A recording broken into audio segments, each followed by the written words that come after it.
Yeah, I'll react to that, sure.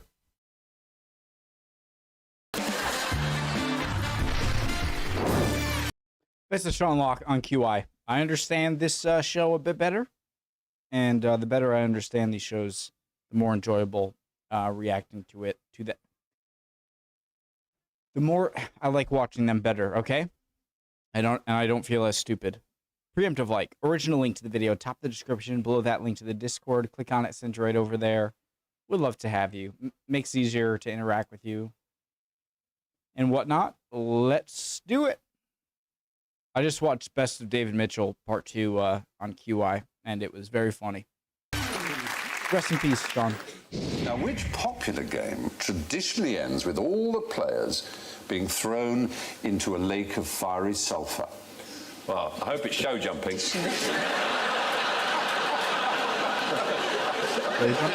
hate show jumping.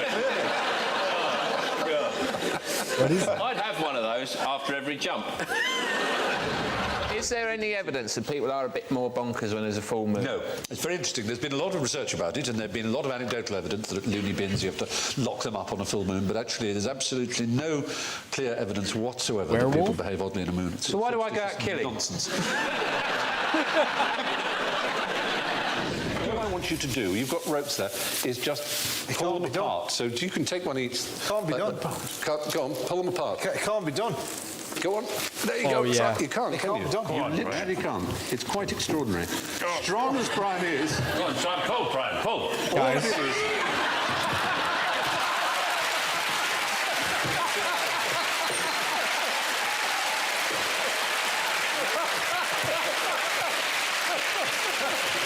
Sean's alive!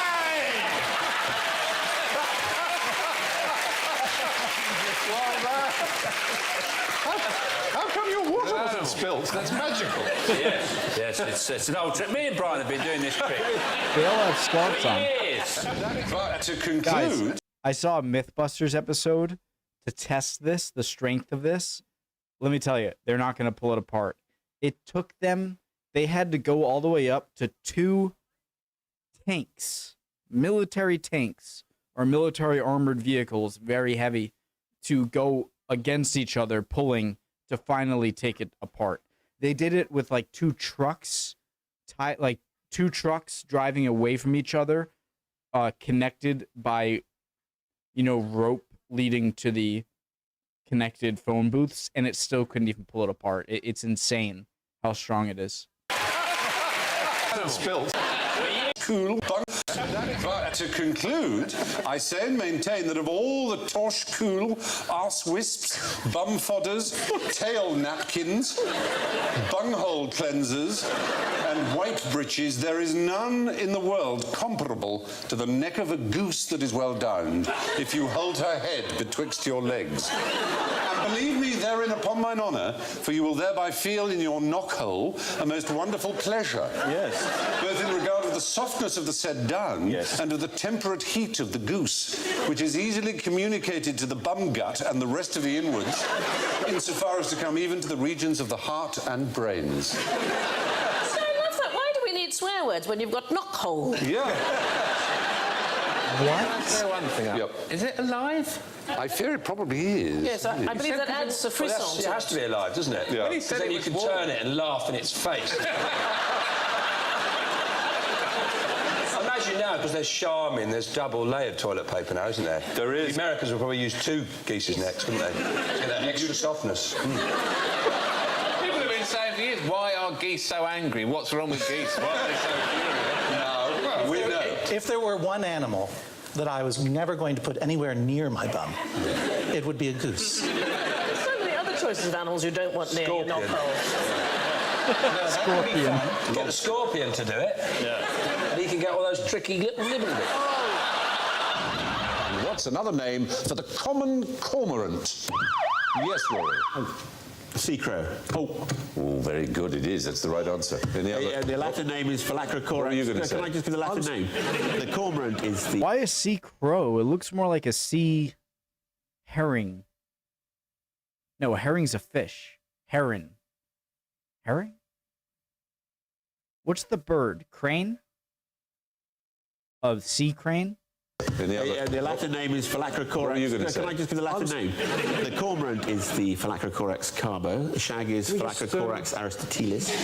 It doesn't have the white face and the... This is brilliant. I mean, this is everything I got rid and done. Tosser, mate. This is brilliant. I mean, this is everything I got rid and done. Tosser, mate. Do you remember anything he said? No, not a word. My favorite English about insult. calcium. There's a tree with a funny name. I don't know. Koalas invented rice. There's a robot. The reason the sea crow is the actual word cormorant comes from Corvus marinus, which is the Latin for sea crow. Old swatty. Yeah. Get out. The Phylacrocorax graculus would be... It's the crested cormorant. I'm so glad I actually got the yawn out.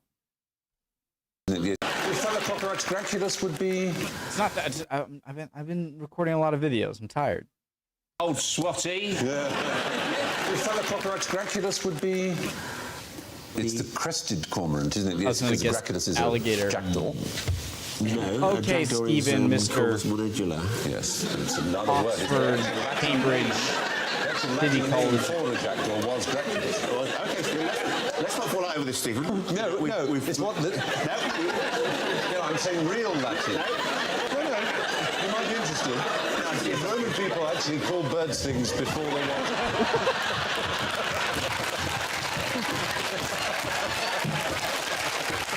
Oh dear, oh dear, oh dear.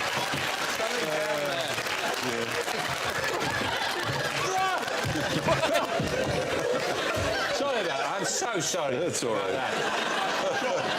Swear to God, if I see one comment saying, ha ha, fake laughing, react, I'm gonna frickin'. There's a portal into the underworld here. It's ridiculous. Did you have an imaginary friend when you were young? I'm not aware of it. No, your mother would They have didn't told used you. to come around much. That doesn't play with An you. imaginary friend who kept you dead. Hey, that looks like a young. That looks like a young him. Never play with An you. imaginary friend who kept you dead. Yeah, I wanted to be his friend. That's so sad. He just wasn't interested. Although, it must be said, a certain proportion of them are malevolent. Some people have imaginary friends who scare their children, which is a very worrying thought. A nasty imaginary friend. I hear voices. Well, then Do it's, you? well, then it's not an imaginary friend, is it? It's an imaginary bully. But I ignore them and I just carry on killing. This is what happens when I talk. A very worrying thought. A nasty imaginary friend. I hear voices. Do you? But I ignore them and I just carry on killing.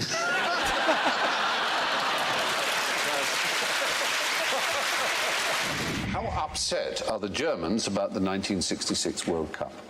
Well, very, I would say. They lost to, don't tell me, they lost to Argentina by a handball.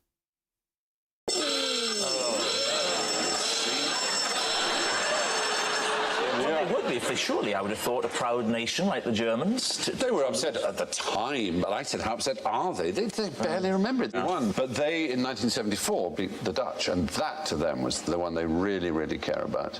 But they surely, the Dutch have never Wasn't that a super, like, brutal, violent match? provided a great deal of opposition to them. Generally, in history, they've just walked into Holland whenever they fancied it. Oh, in that sense.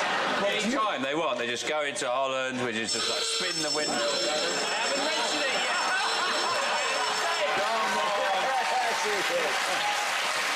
I was talking about the great Geschmerz. Wait, when they say don't mention the war, do they mean World War II? Because he could have been talking about World War I. Or if they're talking about World War I, he could have been talking about World War II. Because I believe in World War I, Kaiser Wilhelm II was very reluctant to go through Holland or through the Netherlands because trade reasons. I was talking about the great Geschmerz slip in 1762, where they just walked into Holland, but they can just enter. I'll mention the war. You have to. Surely they're denying their true rivalry, which will be with us. Why they're in denial. We may think that, but it's up to them to decide. I mean, you can't force a German to care about whether they beat us or not. Bloody well should. Well, he's accusing them of being. Force a German to care about whether they beat us or not. Bloody well should. What they should really get rid of is that awful noise of trainers on the floors. Have you ever watched it on television? Squeak, squeak, squeak. Drives me mental. Yeah, well, that's right. That's why I kill. That's why you kill. I like swam with it in dolphins as well, and it is quite an extraordinary experience. Very It's good. terrible when they reject you. I swam with dolphins as well, and it is quite. That's why I kill. That's why you kill. I've swum with dolphins as well, and it is quite an extraordinary. What the heck did he say? That's why you kill. I've swum with dolphins as well, and Oh, swam with dolphins. it is quite an extraordinary experience. Very It's good. terrible when they reject you. That's horrible. And then all your family and all your therapists are standing on the beach. It's freezing cold. And there's loads of dolphins just pissing off back to the sea. And then you look round and you go, I suppose we just better carry on with the medication then. No, Sean. If they rejected you, Sean. I mean, at least we tried. I don't Can I get have a it. towel? Was that a sex joke? I'm so done. I didn't get it. Where would you put your ladder if you wanted to get into space?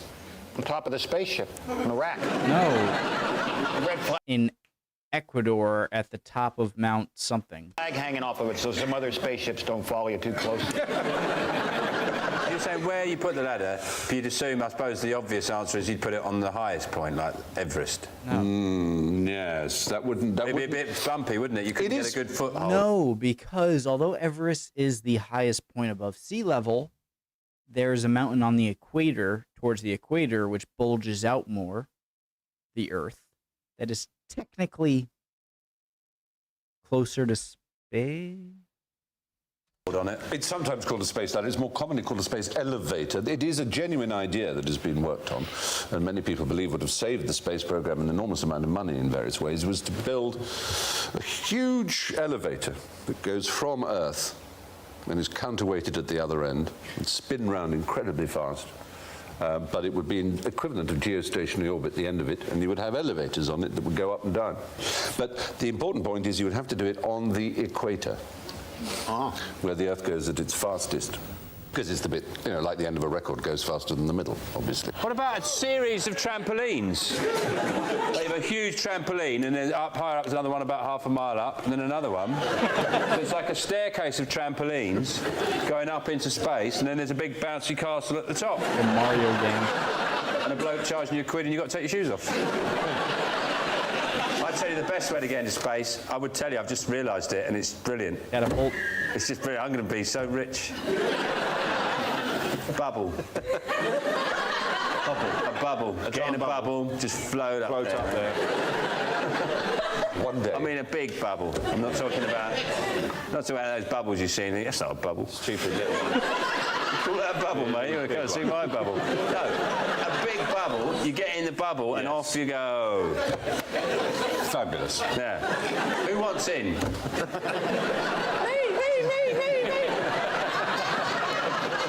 Dragon's that guy's Den name? for cranky ideas. I had a strange experience when I was in Australia recently, and I went to a day out to the zoo, and they give you a koala to hold, and you have a photograph taken of it. And koalas are very lazy animals; they don't exactly work out. You know what I mean? I heard they're very firm buttocks or anything. And I had one in my hand, and it kind of just slipped. And before I knew it, I actually had a sort of koala's buttocks. It was actually slipped onto my finger. Just sort of slid on, and there's on the photograph, they take a photograph of you, you're supposed to hold a koala, and the koala goes this. The worst thing was they wanted it back, and I said, well, can I hold it for a bit longer? And I was trying to get the finger out, and I said, can I take it away? The list of charges is beginning to add up, isn't it? What do bananas? Guys, I hear that, koalas are so stupid or so not smart that they can only be fed, like in zoos, by eating the eucalyptus leaves off of a branch. Because if you just give them plain eucalyptus leaves, they're like, what is that? You have to put it on a branch. So they're like, oh, yes, a leaf. I think I know that. Grow on. Charges is beginning to add up, isn't it? What do bananas grow on? Trees. Yes. Well, they're monocotyledons, and they grow up like that, and they grow on banana trees, they call them, but they're not really trees. Trees. Take it back, studio. 15 for that. Oh, They are a herb, distinguished by not having a woody stem, essentially, Yes. and by dying back after seeding. They walk. I'm sorry? Banana plants, whatever you want to call them, walk. Nurse, he's out of bed again. I heard they can house I've been to Colombia. I travelled to Colombia, and I went to a banana plantation. spiders. You see, these things will happen. This was These things will happen. I went to a banana plantation, and I said, hold on a minute, to the guy. Why? He said, that big patch to the left of the field. He said, because the plants, they walk. they need a lot of room. So you need lots of room, because plants, they move, they walk. So they have to make the field slightly larger than you when you plant a strip and you leave a strip, because they just move across like that. I shall have... You know, like Betty and Keppel in the water. Sean, as Clive said, the banana plant is actually a herb because the stem does not contain woody tissue, and the banana fruit is technically a berry, in fact, or a juicy ovary containing seeds to you. Now, what sort... Yes, stop it. Oh, you're giggling in the back row, miss. The intelligent voice in my ear tells me you're absolutely right, Sean. They do walk. They walk up to 40 centimetres in a lifetime. Yes!